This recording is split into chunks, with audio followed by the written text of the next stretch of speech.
ያው ልጃቸውን በህልማቸው ሲያርዱ ያያሉ ሲደርስ ከትዳር በፊት ማለት ነው እንግዲህ ልጆች ወላጆች የሚደሰቱበትና ጥሩ ደረጃ ሲደርሱ በዛን ሰዓት አላህ Subhanahu Wa Ta'ala ያው ልጃቸውን በህልማቸው ሲያርዱ ያያሉ የነቢያት ህልም ደግሞ ያው እንደሌላው ሰው ቅዠት ምናምን ሳይሆን ወህይ ነው ስለዚህ መጡና ነገሩት በህልሜ እንደዚህ አይቻለሁ አሉት ስለዚህ ያው የአላህ ትእዛዝ ነውና ምን ትላለህ አሉት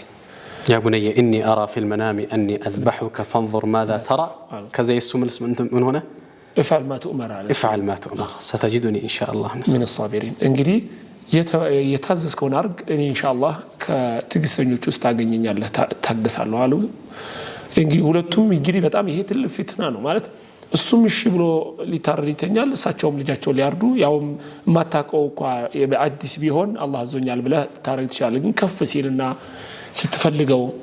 ተግባብተው አውቀው ልጅ እንደዚህ ልጅ ሳይኖር ስንት አመት ትልቅ ሰው ሆነ የቆይተ እንደዚህ ነው በጣም ትልቅ ፈተና ውስጥ ያገቦት ተቀደም እንዳልከው ከተፈተኑ ውስጥ አንዱ ትልቅ ፈተና ይሄ ነበር ብዙ ፍትናዎች ተፈትነዋል ነብዩ ኢብራሂም እና አንዱ ይሄ ነው ከዛ